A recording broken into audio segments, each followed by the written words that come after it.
Olá, queridos irmãos e amigos. Mais uma vez, eu estou aqui no nosso santuário sozinho, conforme havíamos planejado. As portas estão destrancadas, mas todos atenderam ao apelo das autoridades de permanecermos em nossas casas para cultuarmos em família e depois compartilharmos da palavra do Senhor através desse vídeo. Então eu convido a todos, aqueles que quiserem, para abrirem suas Bíblias na carta de Paulo aos Romanos, Romanos capítulo 8, e nós vamos ler a partir do versículo 31. Romanos 8, do 31 em diante, até o final. Diz assim a palavra de Deus: que diremos, pois, à vista dessas coisas? Se Deus é por nós, quem será contra nós? Aquele que não poupou a seu próprio Filho, antes por todos nós o entregou, porventura não nos dará graciosamente com ele todas as coisas? Quem intentará acusação contra os eleitos de Deus? É Deus quem os justifica. Quem os condenará? É Cristo Jesus quem morreu, ou antes, quem ressuscitou, o qual está à direita de Deus e também intercede por nós. Quem nos separará do amor de Cristo? Será tribulação, ou angústia, ou perseguição, ou fome, ou nudez, ou perigo, ou espada, como está escrito: por amor de ti somos entregues à morte o dia todo. Fomos considerados como ovelhas para o matadouro. Em todas essas coisas, porém, somos mais que vencedores por meio daquele que nos amou. Porque eu estou bem certo de que nem morte, nem vida, nem anjos, nem principados, nem coisas do presente, nem do porvir, nem poderes, nem altura, nem profundidade, nem qualquer outra criatura poderá separar-nos do amor de Deus que está em Cristo Jesus, nosso Senhor. Irmãos, em todo o capítulo 8 de Romanos, o apóstolo Paulo trabalha a ideia de duas esferas de existência: a esfera da carne e a esfera do espírito. A esfera da carne é o que envolve todas as coisas materiais que nós conhecemos, inclusive nossos corpos, aquilo que pegamos, onde andamos, onde vivenciamos a materialidade a realidade da nossa existência, que inclui o mundo, que inclui todas as coisas ao nosso redor. E essas coisas, irmãos, aqui estão acometidas pelo mal, pelas dificuldades que nós temos que enfrentar. Nós sabemos que Deus não criou as coisas ruins. Nada de ruim veio de Deus. Tem muita gente até questionando se por que Deus permite essas dificuldades? Por que Deus fez essas coisas assim? Deus não fez as coisas assim. Lá em Gênesis, no finalzinho do primeiro capítulo, nós encontramos um versículo lindíssimo que diz: e viu Deus que todas as coisas eram muito boas. Eis que tudo era muito bom. A criação do Senhor foi perfeita em tudo o que nós precisamos para que nenhum mal nos acometesse. No decorrer do tempo, o pecado prejudicou a criação do Senhor. Foi o pecado então que trouxe para o nosso convívio, para o lugar onde nós vivemos, todos os males. O pecado não atinge tão somente as nossas almas, pelo contrário, ele atinge tudo que está ligado ao ambiente onde ele aconteceu. Ou seja, todas as coisas ao nosso redor foram prejudicadas pelo pecado. E é por isso que nós temos coisas ruins, temos doenças, temos maldade, temos crimes, temos a sequência do pecado que foi instituído, foi aplicado em nosso meio. Portanto, as coisas ruins que o apóstolo Paulo está falando são as decorrências do pecado. Não são coisas que a natureza criou, não fazia parte do projeto inicial do Senhor. É por isso que nós lemos um pouco antes, no versículo 20, pois a criação está sujeita à vaidade, não voluntariamente, mas por causa daquele que a sujeitou, por causa do erro de Adão, por causa do pecado que entrou na criação, prejudicando todas as coisas. E é por isso que nessa esfera material que nós conhecemos, nós encontramos tantos males, tantas coisas ruins. No mesmo período, nós vemos que o versículo 22 nos diz: porque sabemos que toda a criação a um só tempo geme e suporta angústias até agora. Ou seja, toda a natureza aguarda a sua redenção, aguarda a solução para esse problema que o pecado criou. E não somente a natureza, mas também nós, como diz no 23, e não somente ela, mas também nós, que temos as primícias do Espírito, ou seja, que conhecemos a outra esfera de existência. Essa outra esfera é a esfera espiritual, que é onde nós temos um contato com o reino de Deus, com o Espírito Santo que vive em nós, que depois que aceitamos a Jesus, nós passamos a conhecer uma vida espiritual, uma vida com o Espírito Santo. E é através dessa nova esfera que nós temos toda a esperança de alegria, de segurança e de vida eterna que o Senhor nos prometeu.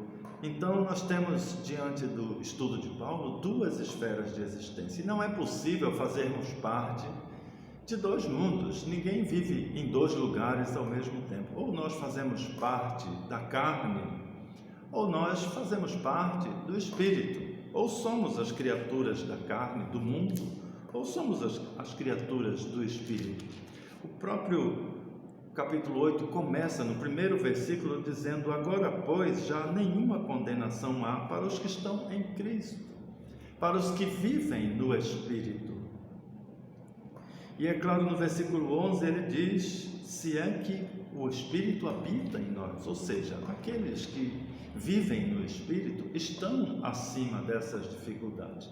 É claro que nós não estamos vacinados contra os problemas do mundo, não. Todos nós podemos adoecer, podemos sofrer acidentes, podemos ter as consequências do mal que permeia a nossa vida. O mundo jaz no maligno e nós estamos em contato com ele.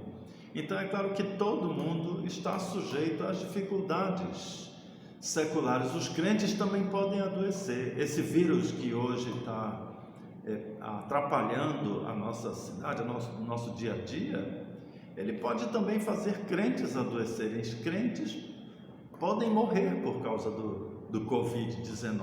Então, todos somos humanos, estamos num mundo que jaz no maligno, sob a consequência do pecado, e não há o que fazermos sobre isso, senão atendermos às exigências, usarmos aquilo que está ao nosso alcance para minimizar as dores, os problemas que teremos no mundo. No mundo vamos ter aflições. Mas o questionamento do apóstolo Paulo é para nós que vivemos numa outra esfera, na esfera espiritual, que é a nossa vida real em Cristo. A nossa convicção de que temos a vida eterna e de que nada vai nos acometer, nenhum mal, nenhuma maldição mais há, nenhuma condenação mais há sobre aqueles que estão em Cristo. O próprio Jesus disse que ainda que morramos, viveremos nele, aqueles que creem nele. Portanto, aí nós voltamos a essa pergunta que o apóstolo Paulo nos faz no versículo 31. Que diremos, pois, à vista dessas coisas? Qual é a oposição do crente diante dessa confusão toda que está acontecendo? Diante de um mundo perplexo, ante as situações que ninguém pode resolver, ninguém tem poder para trabalhar. Os governos mais poderosos do mundo se curvaram diante dessa novidade, e certamente nós podemos entender que existem tantas outras situações onde o homem vai ter que reconhecer que ele não tem poder para resolver. São muitas as dificuldades para todos nós que estamos aqui na Terra, que todos nós que fazemos parte desse mundo que jaz no maligno. E a questão do apóstolo Paulo é: o que diremos diante dessas coisas? Nós podemos dizer, queridos, duas coisas fundamentais. Duas respostas nós temos para o mundo. A primeira delas é que nós sabíamos que o mundo jazia no maligno. Nós estamos conscientes de que a cada dia o mundo enfrenta dificuldades cada vez piores, cada vez mais agressivas, que põem em risco todos nós, põem em risco a sociedade, que fragiliza a raça humana. Todos nós sabíamos, pela palavra de Deus, que o mundo caminha para um fim. Nós sabemos que o mundo caminha para a vida humana caminha para um fim aqui na Terra. Não é eterno, não, a Terra não é o paraíso, como alguns pensam. Não, ela está mergulhada no pecado e jaz no maligno. Ela vai acabar, ela tende a se deteriorar. Essa é uma das verdades que nós sabemos e que é a primeira resposta para essa pergunta que o apóstolo Paulo faz para os crentes. Certamente é um questionamento que o mundo nos faz. Nós sabemos, já sabíamos dessas coisas. A palavra de Deus nos mostra que o mundo vai ter aflições. E a segunda certeza com que nós podemos responder a essa questão é a respeito da nossa vida espiritual, quando podemos afirmar que nada nos separará do amor de Deus. Nós vemos aqui no texto que o apóstolo Paulo, ele expõe uma coleção de problemas, de coisas que podem interferir na vida, na segurança e na felicidade das pessoas, inclusive dos crentes. E ele questiona nem isso, nem aquilo, nem inimigos, nem espada, nem doenças. Inclusive diz, nem a morte pode nos separar do amor de Deus. Então, queridos, a nossa posição como crentes, além de conscientes das dificuldades que o mundo vai nos trazer, devemos sempre ter nossos olhares, o nosso coração voltado para a maior de todas as nossas riquezas, para a maior de todas as nossas bênçãos que já recebemos, que é a vida eterna em Jesus. Nada dessas coisas podem ser maiores ou prejudicar, ou mesmo interferir na nossa convicção, na nossa alegria, na paz que podemos ter em Jesus, porque a nossa vida eterna está acima de todos esses males. E é por isso que o apóstolo Paulo nos mostra no versículo 37, que hoje de manhã compartilhamos em nossa pequena mensagem, que nós somos mais do que vencedores. Hoje nós estamos às voltas de conquistas a respeito desses problemas imediatos que acometem a sociedade, mas a vitória que o Senhor nos traz vai muito além disso, vai muito além da existência aqui na Terra, vai muito além dessa esfera material da qual o apóstolo Paulo falou, que nós não precisamos nos ater, nos preocupar com ela, porque a nossa vida está na esfera espiritual, nossa vida está em Cristo Jesus. Nós compartilhamos dessa certeza, dessa convicção na presença do Espírito Santo que sentimos em nossos corações, que vive em nós.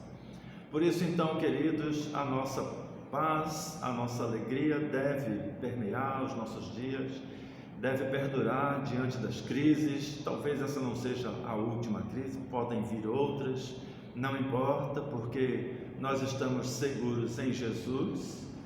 E a vitória que Jesus nos traz é muito maior do que a vitória que podemos esperar aqui na terra diante desses desafios. Então, que o Senhor abençoe o seu dia de hoje, que nós tenhamos a oportunidade de testemunhar para o mundo que mesmo em nossas casas, mesmo confinados em nossos lares, nós somos a igreja do Senhor, estamos em oração constante, estamos cultuando em família e fazendo aquilo que o Senhor quer que façamos, que é louvando o seu nome e procurando glorificar o nome do Senhor Deus em todos os momentos. Que o Senhor então abençoe e guarde a todos nós no seu nome. Um grande abraço.